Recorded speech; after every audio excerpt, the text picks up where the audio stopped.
Encounter होने वाला था आपका, ऐसी चर्चा कुछ भी कर सकते थे, डर नहीं लग रहा था? कुछ भी कर सकते थे। डर नहीं लग रहा था? डरा तो नहीं, मैं कभी नहीं डरा, क्योंकि इतने समाज के इतने लोगों का, इतने पीड़ित शोषित लोगों का, इतने सम्मानित लोगों का आशीर्वाद मेरे साथ था। मौत तो एक ही बार होती है, पैदा हुआ हूं तो मरूंगा, इसलिए डर नहीं लगी कभी। सभापति यादव नेता बनने की चाहत रखते थे, लेकिन धीरे धीरे उनकी एक आपराधिक हिस्ट्री बनती गई, तो ये राजनीति के दबाव में अपराधी बनाए गए? नहीं, देखिए, या आपराधिक कुछ कारनामा भी तो रहा होगा? नहीं, कोई कारनामा आज तक कोई भी एक अपराध कोई भी सिद्ध कर दे तो जो मेरी जो ये समाज सेवा है, जो ये राजनीति है, मैं सुबह ही सब छोड़ दूं। कोई एक अपराध कोई सिद्ध कर दे। क्षेत्र में तो बड़ी चर्चा रहती है, अरे भैया सभापति सभापति, मतलब वो डर है कि प्यार है कि समाज सेवा है? वो कि इतिहास में जब से चुनाव हो रहा है, जब से ब्लॉक प्रमुख पद है, इतिहास में कभी ऐसा तांडव नहीं हुआ है। जबरदस्ती चेक कटाया जाता है ब्लॉक में, कट्टा सटा के वीडियो से चेक कटाया जाता है ब्लॉक में।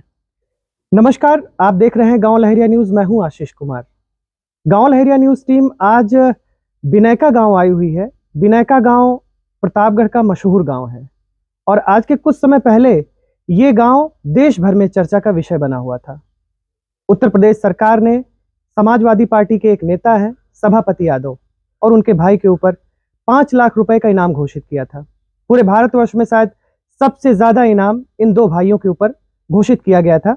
सबसे बड़े अपराधी के तौर पर पुलिस इनको ढूंढ रही थी। खैर, मामला न्यायालय में गया और न्यायालय से जमानत पर छूट करके आए हैं अभी सभापति यादव, और गांव लहरिया न्यूज टीम सभापति यादव का सीधे साक्षात्कार करने पहुंची है और इनकी राजनीतिक यात्रा कहां से शुरू हुई और आने वाला लोकसभा जो चुनाव है, आखिर इनकी ये जो आजादी हुई है, कोर्ट ने अभी जमानत पर रिलीज किया, उसका क्या फर्क पड़ने वाला है, इसका समर्थन करेंगे, उस पर खुल के बात हम सभापति यादव से करने जा रहे हैं। तो ले चलते हैं सीधे आपको सभापति यादव जी के पास। सबसे पहले मैं आपको धन्यवाद दूंगा, आपका स्वागत है जो हमारे दरवाजे पर मेरे विचारों को जानने के लिए, मेरी परिस्थितियों को, मेरी परेशानियों को जानने के लिए आप मेरे दरवाजे पर आए। बहुत बहुत आपको धन्यवाद। और जो भी गांव लहरिया चैनल के माध्यम से मेरी बात सुन रहे हैं, सभी को सादर प्रणाम है। सभापति जी, 5 लाख रुपए का इनाम था आपके पास में, ऐसा क्या अपराध किया था आपने? मैंने कोई अपराध नहीं किया था। ये जो प्रकरण है, एक गांव है बींद, मुजाही बाजार के पास, पट्टी कोतवाली के अंतर्गत आता है। वहाँ माननीय पूर्व मंत्री मोती सिंह के समर्थक लोग, वहाँ के दुकानदार, मेडिकल स्टोर वाले डॉक्टर विजय यादव को और उनके तमाम ऐसे लोगों को, तमाम दुकानदारों को बहुत बुरी तरह मारे पीटे और दुकान तोड़ डाले, काउंटर तोड़ डाले और जो भी दवाइयाँ थी सब अस्त व्यस्त कर डाले। उनके एक भाई के मार के पैर तोड़ डाले। एक मौर्य परिवार की बूढ़ी माँ थी, बुजुर्ग महिला थी, उनका हाथ तोड़ डाले। एक संत निरंकारी थे, जो है निरंकारी परिवार के पूरे घर को, जो है पूरे घर की महिलाओं को, बच्चों को और उनके सभी लोगों को मारा पीटा, कुर्सियां सब तोड़ डाली, तहस नहस कर डाला। ये तांडव मचा था वहाँ पे। मैं 2 दिन के बाद उनका हाल चाल लेने गया था और इसलिए भी जिम्मेदारी बनती थी कि मैं 4 बार वहीं से उसी क्षेत्र से जिला पंचायत सदस्य हूँ और 2 बार ब्लॉक प्रमुख रहा, मौजूदा प्रमुख भी रहा। तो मैं एक छोटा जनप्रतिनिधि ही सही, मेरा दायित्व बनता है कि अपने लोगों का हाल चाल लेना, पीड़ित लोगों का हाल चाल लेना। मैं सिर्फ हाल चाल लेने गया था, यही मेरा सिर्फ दोष था। माननीय मंत्री जी के, उस समय माननीय मंत्री जी मौजूदा कैबिनेट मंत्री थे ही, उनके दबाव में पुलिस प्रशासन वहाँ पहुँचा और मुझसे कहा कि यहाँ क्यों आए हो? हम कहे अपने लोगों का हाल चाल लेने आया हूँ। कहें कोरोना काल चल रहा है। हम कहे कोरोना काल तो अब नहीं चल रहा है। मंत्री जी और मंत्री जी के सुपुत्र जो है 2500 गाड़ियों से चलते हैं, सैकड़ों की भीड़ हो जाती है, उनके लिए कोरोना काल नहीं है। और हम 10 लोग आए हैं अपने लोगों का हाल चाल लेने के लिए, तो मेरे लिए कोरोना काल हो गया। यही बात थी। इसके बाद जो है हमारे 2 लोगों को गिरफ्तार करके ले गए और फिर जो मेरे साथ सुरक्षा में लगे थे सब लाइसेंसी असलहे थे और सभी असलहे जो है अपने अंडर में लेकर के फर्जी केस मुठभेड़ की, पुलिस मुठभेड़ की बनाए। और एक रौनक सिंह लड़का था, उसके नाम से मेरे ऊपर 307 मुकदमा, मेरे छोटे भाई के ऊपर 307 मुकदमा और कुल 27 लोगों के ऊपर मुकदमा कायम हुआ और कुछ अज्ञात लोगों के। उसमें ऐसे से बच्चों के ऊपर मुकदमा कायम हुआ जो कि अभी कोई दिल्ली में पढ़ाई कर रहा है, कोई इलाहाबाद पढ़ाई कर रहा है, कोई कानपुर कर रहा है, कोई कोटा कर रहा है। वो बच्चे वहाँ मौजूद भी मेरे साथ नहीं थे, केवल उनका कैरियर खराब करने के लिए उनके ऊपर भी मुकदमा कायम किया गया, जबकि वहाँ कोई ऐसी घटना नहीं हुई थी।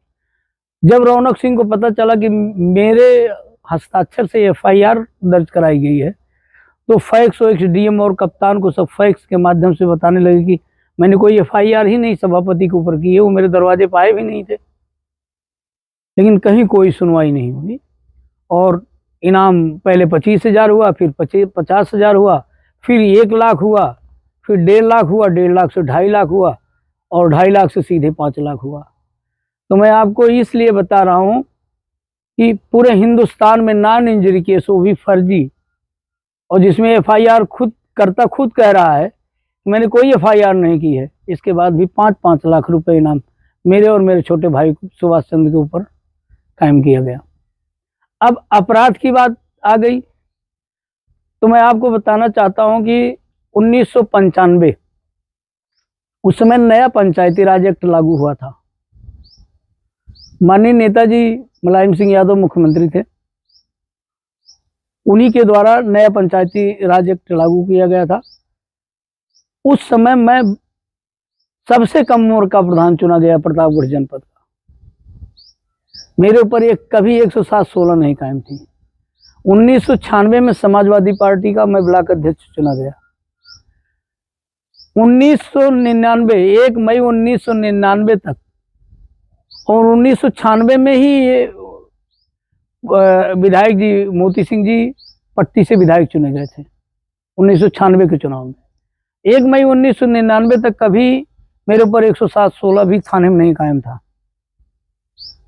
इसके बाद फर्जी मुकदमों का सिलसिला इनके माध्यम से शुरू हुआ। एक 307, 120 भी मुकदमा कायम कराया गया फर्जी तरीके से। पूरे हिंदुस्तान में, उत्तर प्रदेश की बात छोड़ दीजिए, किसी की हिस्ट्री सीट जो थाने में खुलती है, अपराधी बनाए जाते हैं, हिस्ट्री सीटर बनाए जाते हैं। मुझे हिस्ट्री सीटर बनाया गया 99 में 2 एनसीआर पर और 120 बी पर। ये भी पूरे उत्तर प्रदेश और पूरे हिंदुस्तान में किसी की हिस्ट्री सीट इन मुकदमों पर नहीं खोली गई है। तो इसके बाद कोई महीना ऐसा नहीं जाता था जो कि माननीय विधायक मोती सिंह जी हर महीने 1-2 मुकदमे मेरे ऊपर कराते थे, दबाव बनाते थे कि ये मेरे साथ आ जाए। चर्चा तो थी बीच में, आप उनके साथ गए भी थे? हाँ, गया था। मात्र 6 महीने के लिए हमारा इनका ऐसे समझौता हुआ था जैसे कि आज के समय में कोई किसी से समर्थन मांगता है। क्या था पूरा प्रक्रिया, ये बताएं। और प्रकरण ये था कि 2005 का जब पंचायती चुनाव आया तो हमारी जिला पंचायत सीट आसपुर देवसरा दोती 80 सीट हो गई। तो मैं वहां जिस प्रत्याशी को चाह रहा था, माननीय जिला अध्यक्ष सियाराम यादव जी, उसको समर्थन भी दे दिए, प्रेस नोट भी जारी कर दिए। तो मैं अपनी फोटो दे करके वो पोस्टर बैनर हमारा प्रत्याशी चिपका रहा था, वो पोस्टर बैनर पे मेरी फोटो लगा दिया था। फिर कुछ लोगों के दबाव में आकर के अध्यक्ष जी हमसे पूछने लगे कि आपने अपनी फोटो क्यों दे दी। हम कहे आपसे ही पूछ के मैं अपनी फोटो दिया था। मुझे बिना कुछ कारण बताए पार्टी से मुझे 6 साल के लिए निकाल दिया गया था। फिर जब उनको एहसास हुआ कि ये गलत हो रहा है, विरोध भी लोग करने लगे कि ऐसा क्यों आप कर दिए, तो मुझे फिर पार्टी में वापस ले लिया गया उनके द्वारा। तो उस समय मैं बीडीसी था, मेरी पत्नी बीडीसी उस चुनाव में हुई और देवसरा प्रमुखी का चुनाव महिला सीट हुआ, बैकवर्ड महिला। मेरी पत्नी चुनाव के लिए प्रत्याशी चुनी गई। हम निर्दल चुनाव लड़ रहे थे। समाजवादी पार्टी से जो है श्रीमती उषा यादव घोषित की गई और हमारे यहाँ स्वर्गीय पूर्व मंत्री कैबिनेट मंत्री थे स्वर्गीय राजाराम पांडे जी, वो अपना प्रत्याशी एक उतारे थे। हमारे यहाँ एक अजय गिरी थे, उनकी पत्नी निर्मला थी। और बीजेपी जो है एक हमारे यहाँ इंद्रपाल यादव है, उनकी बेटी चुनाव जीती थी, उनको प्रत्याशी घोषित किए थे। और बसपा से हमारे यहाँ माननीय उमाकांत यादव जी सांसद थे। तो बसपा के लोग जो है, एक हमारे यहाँ दूधनाथ यादव है, उनकी भाभी को रीता यादव को चुनाव में लड़ाए हमारे खिलाफ। चुनाव हुआ उस समय मोती सिंह जी हमें समर्थन दिए, लेकिन उनके लोग बीजेपी के कैंडिडेट को समर्थन किए। मैं 17 वोट से चुनाव जीता। कुल मिला के मोती सिंह आपके साथ थे, तो आप पहली बार ब्लॉक प्रमुख बने। मोती सिंह इसलिए मैं साथ नहीं कह सकता, केवल ये था कि समाज में चर्चा थी कि मोती सिंह साथ हैं, लेकिन उनके जितने भी समर्थक बीडीसी थे, किसी ने हमको वोट नहीं किया। और किसी से कहे कि नहीं कहे, इसको तो वही जान वो सकते आपके हैं। साथ थे? हाँ, ये साथ थे। आप जो समाज में एक लेबल, जो समाज में एक लेबल मेरे ऊपर लगा, वो मेरे साथ थे। मतलब सभापति यादव नेता बनने की चाहत रखते थे, लेकिन धीरे धीरे उनकी एक आपराधिक हिस्ट्री बनती गई, तो ये राजनीति के दबाव में अपराधी बनाए गए? नहीं, देखिए, या आपराधिक कुछ कारनामा भी तो रहा होगा? नहीं, कोई कारनामा आज तक कोई भी एक अपराध कोई भी सिद्ध कर दे, तो जो मेरी जो ये समाज सेवा है, जो ये राजनीति है, मैं सुबह ही सब छोड़ दूं। कोई एक अपराध कोई सिद्ध कर दे। क्षेत्र में तो बड़ी चर्चा रहती है, अरे भैया सभापति सभापति, मतलब वो डर है कि प्यार है कि समाज सेवा है, वो आखिर है क्या चीज? आप अभी मेरे दरवाजे पे आए हैं जी, तो आप ही बताइए मुझसे कितना आप डर रहे हैं। नहीं, ये तो बिल्कुल है। आप तो खैर, ये आपकी हाजिर जवाबी भी है, और अपने द्वार पे तो लोग सत्कार करते हैं, आपने आतिथ्य किया। ये ऐसा दरवाजा है आपका, यहाँ हर पीड़ित शोषित सभी लोग आते हैं। जो अपने को बड़े तबके के लोग बताते हैं, वो भी हमारे यहाँ आते हैं। दरवाजा तोड़ दिया गया योगी सरकार में, बुलडोजर चल गया, किला ढहा दिया गया। इस सरकार में तो कुछ भी किया जा सकता है भाई। कुर्की का आदेश अगर प्रशासन लेके आया था, तो कहीं अगर गेट का तोड़ने का आदेश लाया हो, मेरा गेट तोड़ सकता है। ये जो बैठका बन रहा है अभी आप देख रहे हैं, ये भी तोड़ा गया, एक भी खिड़कियां इसकी सेफ नहीं थी। अगर इस खिड़की को भी तोड़ने का, इसकी दीवार तोड़ने का, मेरा गेट तोड़ने का, मेरी बाउंड्री तोड़ने का कोई आदेश प्रशासन के पास हो, इसको तोड़ सकते हैं। ये तो सीधे प्रशासन ने हमारे साथ गुंडई और जासूसी किया। ये किसी हराम की कमाई नहीं है, खून पसीने की कमाई है। कोई फिरौती और गुंडई लफंगई की कमाई नहीं है। मैं कोई अपराधी नहीं हूं, मैं एक समाज सेवी हूं। जो भी मेरे पास है, मैं सब कुछ लेकर हाजिर रहता हूं पीड़ित शोषित वंचित समाज के लिए, और हाजिर हमेशा रहूंगा। 1995 में आपकी राजनीतिक यात्रा की शुरुआत हुई थी जी। 2024 चल रहा है, लगभग 30 साल का सफर है आपके राजनीतिक जीवन का, सामाजिक जीवन का। तो इसमें बहुत सारे उतार चढ़ाव आपने देखे हैं। फिलहाल आप देश के टॉप मोस्ट इनामिया बदमाशों में आपकी गिनती हुई, आप जमानत पे रिहा होकर के अभी बाहर हैं। तो आपको कैसा ये जो 30 साल का सफर है, अगर चंद शब्दों में समझना का कहा जाए? अब एक चीज आप बताइए, आपसे ही मैं सवाल कर रहा हूं, जबकि सवाल आपका है, जवाब मेरा होना चाहिए। अगर मैं अपराधी होता तो 95 में प्रधान चुना गया, 2000 में मैं जिला पंचायत सदस्य चुना गया, 2005 में मैं बीडीसी, मेरी पत्नी बीडीसी प्रमुख और मेरे बड़े भाई रामचंद्र यादव निरंकारी ग्राम प्रधान चुने गए। 2010 आया, मेरी भायाहू अमरावती यादव, पत्नी सुभाष चंद्र यादव, मैं बीडीसी, मेरी पत्नी बीडीसी और मेरी भायाहू जिला पंचायत सदस्य। 2015 आया तो मुझे समेत मेरे घर में 6 बीडीसी और मेरा छोटा भाई सुभाष चंद्र यादव जिला पंचायत सदस्य चुना गया, और मेरे बड़े भाई रामचंद्र यादव निरंकारी 1000 मतों से चुनाव जीते, और मेरी पत्नी ब्लॉक प्रमुख चुनी गई। मेरे घर में 9 पद 2015 के चुनाव में रहा, प्रदेश का रिकॉर्ड है। 2021 आया, पंचायत चुनाव में हम लोगों को ऊपर इनाम घोषित किया गया, फरार घोषित किया गया। मेरे घर में 7 पद आज भी है, 6 बीडीसी और मेरी भायाहू अमरावती जिला पंचायत सदस्य चुनाव जीती हैं। 17,500 वोट प्रतापगढ़ जनपद में कोई जिला पंचायत सदस्य नहीं पाया है। मतलब आपके यहाँ जो कुछ भी होता है प्रदेश स्तर का ही होता है। नाम घोषित हुआ तो प्रदेश स्तर का, देश स्तर का। राजनीतिक जो है अगर देखा जाए तो एक परिवार में 9 सदस्य चुन के आते हैं, वो भी प्रदेश स्तर का। ब्लॉक प्रमुखी का चुनाव भी काफी चर्चा में रहा है, देवसरा का काफी मारपीट हुआ था, क्या था प्रकरण? मैं वो भी मैं बता रहा हूँ। चर्चा का विषय जहाँ होता है, हमारे क्षेत्र की जो हमारी सम्मानित जनता है वो जहां हमें पहुंचाती है तो उसकी चर्चा स्वाभाविक है। हमारे क्षेत्र की सम्मानित जनता अपना आशीर्वाद दे करके, अपना मत दे करके हमको जहां पहुंचा दी तो उसकी चर्चा तो स्वाभाविक है। जब इतने सारे पद हमारे क्षेत्र के सम्मानित लोग हमको दिए हैं तो उत्तर प्रदेश क्या पूरे देश में चर्चा होगी। और रही बात है कि अपराध में चर्चा करना करवाना, ये तो सरकार का काम है और प्रशासन का काम है। वो चाहे हमें पूरे हिंदुस्तान में जन्मा दे और चाहे इस दुनिया से भी विदा कर दे, तो वो तो उनके हाथ में है। एनकाउंटर होने वाला था आपका, ऐसी कुछ भी कर सकते थे, डर नहीं लग रहा था? कुछ भी कर सकते थे, डर नहीं लग रहा था? डरा तो नहीं, मैं कभी नहीं डरा, क्योंकि इतने समाज के इतने लोगों का, इतने पीड़ित शोषित लोगों का, इतने सम्मानित लोगों का आशीर्वाद मेरे साथ था। मौत तो एक ही बार होती है, पैदा हुआ हूं तो मरूंगा, इसलिए डर नहीं लगी कभी। देवसरा ब्लॉक का क्या मामला था, क्या था विवाद? देवसरा ब्लॉक में ब्लॉक प्रमुख का चुनाव हो रहा था, जबकि नियम है 10:30 बजे नामांकन की प्रक्रिया पूरी हो जाती थी। वो एजेंट की, मेरा एजेंट पहले नहीं बनने दे रहे थे। एडीएम साहब खुद आके बैठ गए। 11:15 बजे तक फर्जी बीडीसी का पास बनवा करके फर्जी लोगों से वोट डलवा लिए।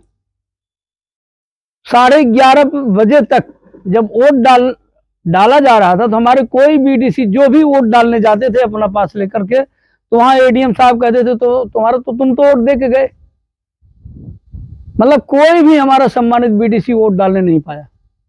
फर्जी लोग वोट डाले और 11:30 पौने 12 बजे तक जाते जाते पुलिस पब्लिक को पीट पीट के मार मार के भगाना शुरू की। जब यहाँ धांधलेबाजी शुरू हुई, पब्लिक इकट्ठा होना शुरू हुई, इसके बाद पुलिस वाले बिना कारण बताए, बिना कुछ बोले समझे पूरी पब्लिक को मारना पीटना शुरू किए, आंसू गोला छोड़ना शुरू किए, फायर करना शुरू किए, और उल्टा हमारे ही सभी लोगों के ऊपर मुकदमा भी फर्जी कायम हुआ। 250 लोगों को नामजद किया गया। जो भी अपना विरोध समझते हैं हमसे या हमको विरोधी समझते हैं, सब सूची बना के देते थे कि इनका नाम डालो, इनका नाम डालो, इनका नाम डालो। सैकड़ों पढ़ने वाले बच्चे जो यहाँ मौजूद भी नहीं थे, आप वीडियो फुटेज में देखेंगे पुलिस वालों की, तो कितने बच्चे ऐसे थे कि जो बाहर पढ़ रहे हैं उनका भी उसमें नाम था। कितने लोग मृतक हो चुके थे उनका भी उसमें नाम था, जो आज इस दुनिया में नहीं है, वो भी एफआईआर में नामजद थे। ऐसे ऐसे मुकदमा लिखा गया। ये ब्लॉक प्रमुख प्रकरण था। आप जमानत पर बाहर आ गए हैं, प्रमुखी लेंगे क्या फिर से? देखिए, इतना घिनौना कार्य मैं नहीं करता। मैं कभी गंदी राजनीति नहीं किया। बेशक वो जबरदस्ती ही 5 साल के लिए प्रमुख चुना गया, इसमें कोई संदेह नहीं। पूरा समाज जानता है, पूरा क्षेत्र जानता है, शासन प्रशासन भी ईमानदारी से अगर कहे तो वो भी जानता है कि मैं क्या तांडव किया हूं और ब्लॉक प्रमुख वो कैसे हुआ है। तो ठीक 5 साल उसका कार्य भी लोग देख लें। और इस समय आसपुर देवसरा ब्लॉक की क्या हाल है कि इतिहास में जब से चुनाव हो रहा है, जब से ब्लॉक प्रमुख पद है, इतिहास में कभी ऐसा तांडव नहीं हुआ है। जबरदस्ती चेक कटाया जाता है ब्लॉक में, कट्टा सटा के वीडियो से चेक कटाया जाता है ब्लॉक में। काम नहीं हुआ है, इसके बाद भी चेक कटाया जाएगा, पैसा लिया जाता है आसपुर देवसरा ब्लॉक में। हमारे सम्मानित जितने भी ग्राम प्रधान हैं, सबके गांव में ठेकेदारी चालू करवा दी गई है। ग्राम प्रधान काम नहीं करने पा रहा है, उससे भी फर्जी चेक कटवाया जा रहा है। इतिहास में कभी किसी ब्लॉक में ऐसा नहीं हुआ। बहुत गंभीर आरोप लगा रहे हैं शासन के ऊपर। ये जो गंभीर आरोप में जबकि योगी सरकार बिल्कुल अपराध मुक्त और भ्रष्टाचार मुक्त शासन की बात कर रही है और आप कह रहे हैं कि कट्टा सटा के चेक साइन कराया। लेकिन है कि धरातल पे कोई नहीं देख रहा है, धरातल पे कोई नहीं देख रहा है, चाहे वो योगी जी हो या मोदी जी हो। धरातल पे तो लूटम लूट मची हुई है, जितना लूट सको लूट लो। आज आजपुर देवसरा ब्लॉक की अगर केवल सिर्फ मात्र मनरेगा और जो भी राज्य वित्त 12वां वित्त 14वां वित्त जो भी आया है इसकी जांच हो जाए तो कोई भी अधिकारी, कोई भी हमारा ग्राम प्रधान सेफ नहीं बचेगा। जबकि हमारे सम्मानित ग्राम प्रधानों का कोई कहीं दोष नहीं है, वो तो अपना सम्मान बचा रहे हैं, किसी तरह उनका सम्मान बच जाए। तो सभापति यादव आखिर करेंगे क्या? सभापति यादव अब यही करेंगे कि सामने लोकसभा का चुनाव है और मैं समाजवादी पार्टी का एक कार्यकर्ता हूं, एक सिपाही हूं। हमारे राष्ट्रीय अध्यक्ष जी माननीय अखिलेश यादव जी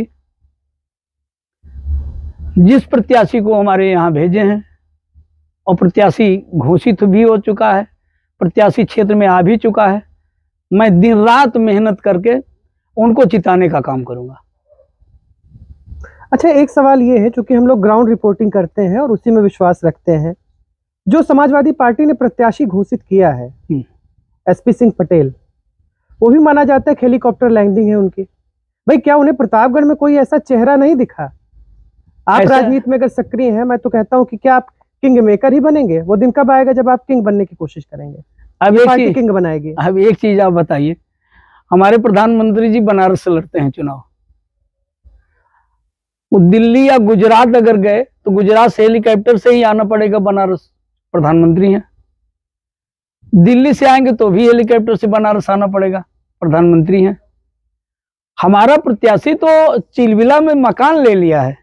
हमारा प्रत्याशी जो घोषित हुआ है एसपी सिंह पटेल जी, वो तो प्रतापगढ़ में मकान ले लिए हैं। उनको तो प्रतापगढ़ ही रह के जो है समाज की, जनता की, क्षेत्र की सेवा करना है, विकास करना है।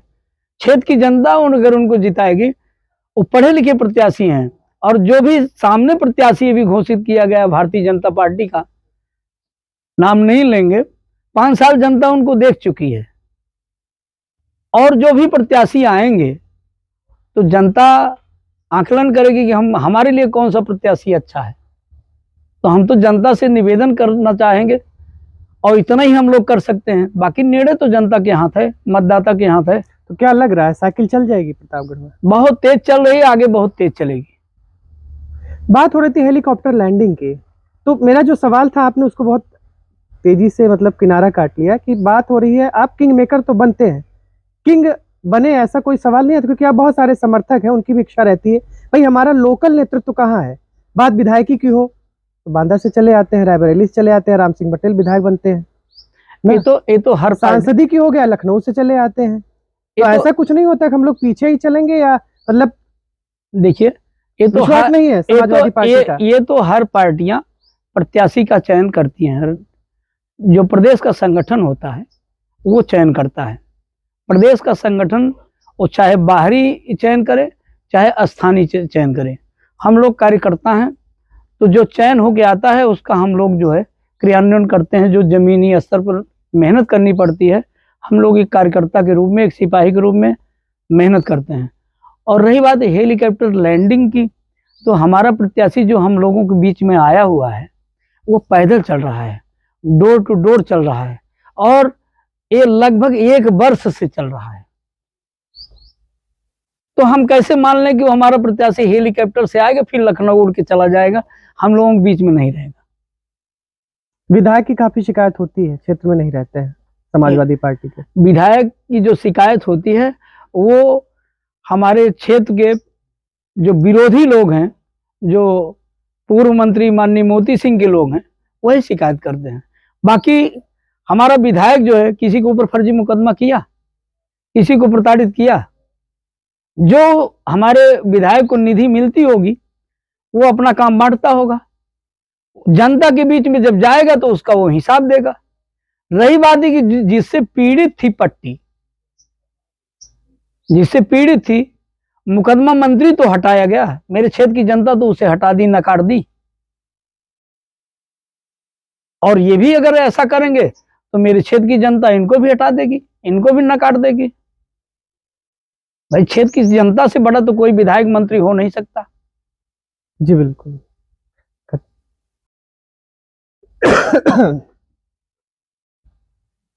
आप गांव लहरिया पर देख रहे हैं कि लगातार सभापति यादव जी अपनी आप बीती बता रहे हैं। हालांकि मामला राजनीतिक है, तो राजनेता लोग एक दूसरे के ऊपर क्या आरोप लगाते हैं, इससे हमारा कोई लेना देना है नहीं।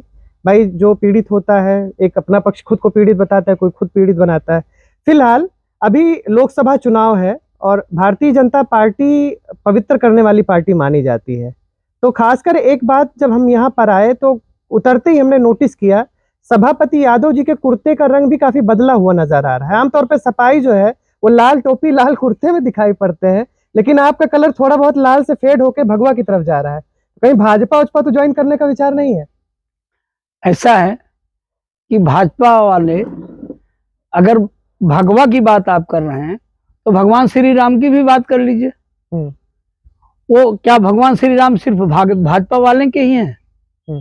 भाजपा वालों के ही तो थोड़ी है भगवान। जय श्री राम तो भाजपा ही बोलते हैं अक्सर। जय श्री राम वो बोलते हैं, उनका एक कोड वर्ड हो गया है। उनका एक जो होता है, क्या बोलते हैं उसको, एक तकिया कलाम जय श्री राम बोलते हैं। तो जय श्री राम मैं भी तो बोल सकता हूँ, क्या कोई भगवान तो मेरे भी हैं। तो जय श्री राम बोलेंगे आप भी? हाँ, तो क्यों नहीं बोलेंगे भाई? क्या भगवान बोलेंगे? प्रसन्न है आप? बिल्कुल प्रसन्न है। भाजपा तो दावा करती है कि प्रदेश में मंदिर उन्होंने बनवा दिया। नहीं, भाजपा ने नहीं बनवाया, ये तो सुप्रीम कोर्ट ने बनवाया है। वो तो सुप्रीम कोर्ट का आदेश होता। सफाई नारा भी तो नहीं लगाते हैं ढंग से, जय श्री राम भी नहीं बोलते हैं। अरे क्यों नहीं बोलते हैं? हमारे राष्ट्रीय अध्यक्ष भैया भी बोले हैं जय सिया राम, जय सिया राम, जय सिया राम। जी बिल्कुल बिल्कुल। तो कुल मिला के कुर्ते के रंग पे मैं आ रहा हूं, कुर्ता का रंग आपका फेड हो रहा है। कुर्ते के रंग से पहले हम बोले जय सिया राम। माँ जानकी का नाम लिए हम कि नहीं लिए? जी। लेकिन भाजपा वालों ने कभी माँ जानकी का नाम लिया? वो तो केवल जय श्री राम बोलते हैं। तो श्री मतलब लक्ष्मी, श्री, सिया, सीता सब एक ही है। लेकिन उन्हीं के रूप क्यों माँ? भाई जो कम पढ़े लिखे लोग हैं वो क्या जाने, वो तो सिर्फ जानेंगे केवल भगवान राम का नाम ले रहे हैं, माँ जानकी का नाम छोड़ दे रहे हैं। जी। फिलहाल कुर्ते पे आते हैं, कुर्ते का रंग क्या भाजपा की तरफ जाने का विचार तो नहीं, नहीं, कभी नहीं, 7 जन्मों तक नहीं। कुल मिला के भगवा है ही नहीं है। हाँ। अगर भगवा बीजेपी का ही माना जाए तो मैं इस चीज को नहीं मानता हूँ। भगवा तो हमारे साधु महात्मा लोगों का सनातन धर्म का जो है कलर है। बीजेपी वालों का भगवा कलर नहीं है। ये तो एक जो है धर्म की राजनीति कर रहे हैं जो है, इसलिए भगवा पहन लेते हैं, भगवा का गमछा धारण कर लेते हैं। लेकिन जो भगवा कलर है वो सनातनी हमारा कलर है, हमारे साधु महात्माओं का कलर है। तो लोकसभा चुनाव को लेकर क्या तैयारी है आपकी? देखिए, जो राष्ट्रीय अध्यक्ष का निर्देश मिला, आदेश मिला, हम लोग एक सिपाही हैं, दिन रात डोर टू डोर जनता के बीच में जाएंगे, अपने प्रत्याशी को जिताने का काम करेंगे। गांव लहरिया के माध्यम से आप कुछ कहना चाहेंगे? गांव लहरिया के माध्यम से हम अपने लोकसभा क्षेत्र प्रतापगढ़ सदर के सभी सम्मानित लोगों से, सभी सम्मानित बुजुर्गों से, सभी पीढ़ी शोषित समाज के लोगों से, सभी गरीब लोगों से, सभी शिक्षित समाज के लोगों से, सभी अपने युवा साथियों से, अपनी माँ बहनों से यही अपील कर रहा हूँ कि अपने जो प्रतापगढ़ से घोषित प्रत्याशी एसपी सिंह पटेल जी हैं, उनको भारी मतों से जिताने का काम करें। ये मेरा आप सभी से निवेदन है। सभी को सादर प्रणाम। आपको भी बहुत बहुत धन्यवाद, जो आप मेरी परेशानियों को, मेरे विचारों को आपने रखा। कुल मिला के गांव लहरिया के माध्यम से आप प्रचार कर रहे हैं, वो भी मुफ्त में। फिलहाल आप देख रहे हैं गांव लहरिया न्यूज और मेरे साथ इस समय जिले के सबसे चर्चित नेता, समाजवादी पार्टी के नेता सभापति यादव मौजूद थे। हमने उनसे बहुत विस्तृत बात की, उनकी पूरे राजनीतिक यात्रा पे बात की और उन्होंने भी बहुत बेबाकी से हर चीज का जवाब दिया। गांव लहरिया न्यूज पर आप लगातार बने रहिए। हम क्षेत्र के लगातार ऐसे लोगों से आपको रूबरू कराते रहेंगे, उनसे बातचीत आपकी कराते रहेंगे।